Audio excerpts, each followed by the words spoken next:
আপনারা শুনলেন যে ভোট ঘোষণার আগেই রাজ্যে আসছে কেন্দ্রীয় বাহিনী। দু দফায় রাজ্যে আসছে 480 কোম্পানি কেন্দ্রীয় বাহিনী। প্রথম দফায় 1 মার্চের মধ্যে আসছে 240 কোম্পানি বাহিনী, আর অন্যদিকে দ্বিতীয় দফায় 10 মার্চের মধ্যে আসবে আরও 240 কোম্পানি। কেন্দ্রীয় বাহিনী মোতায়েন নিয়ে সোমবার সিও দপ্তরে বৈঠক। কোথায় কিভাবে কেন্দ্রীয় বাহিনী মোতায়েন, সোমবার বৈঠক। সূত্র মারফত এমনই খবর পাওয়া যাচ্ছে।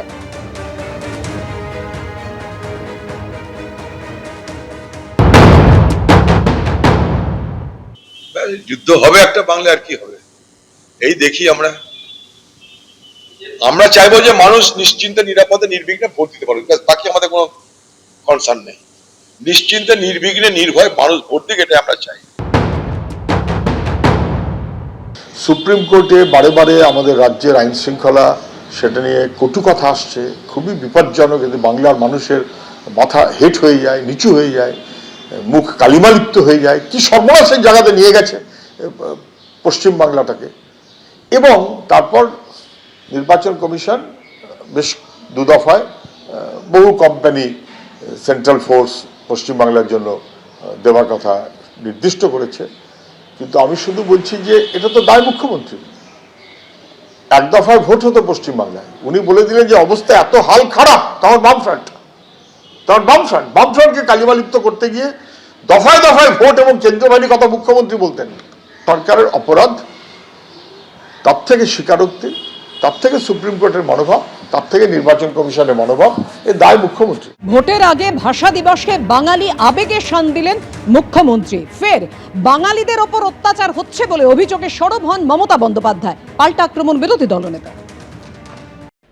আমি অনেক জায়গায় দেখতে পাচ্ছি বাংলা ভাষায় কথা বললে তার পেছনে একটা অনুপ্রবেশকারী তকমা লাগিয়ে দিয়ে তাদের ওপর অত্যাচার করা হচ্ছে।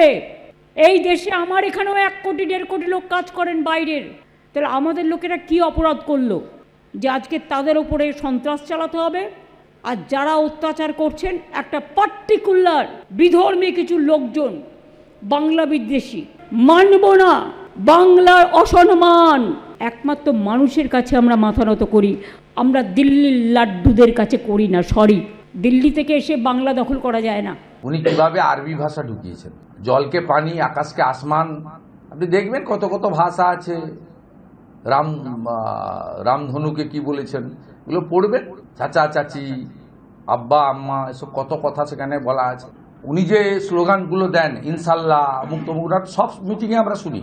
ওটা কি বাংলা নাকি? উনি পশ্চিমবাংলা থেকে বাংলা সংস্কৃতি তুলে দিয়ে যে সংস্কৃতিটা আনতে চাইছেন, এটা আরবি সংস্কৃতি। ভোটের আগে ফের উত্তপ্ত বীরভূমের হেতমপুরে তৃণমূল নেতার বাড়ি লক্ষ্য করে গুলি।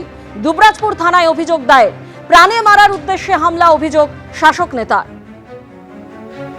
ভোটের আগে ফের উত্তপ্ত বীরভূমের হেতমপুরে তৃণমূল নেতার বাড়ি লক্ষ্য করে গুলি। দুবরাজপুর থানায় অভিযোগ দায়ের করা হয়েছে। প্রাণে মারার উদ্দেশ্যে হামলা অভিযোগ করেছেন শাসক নেতা।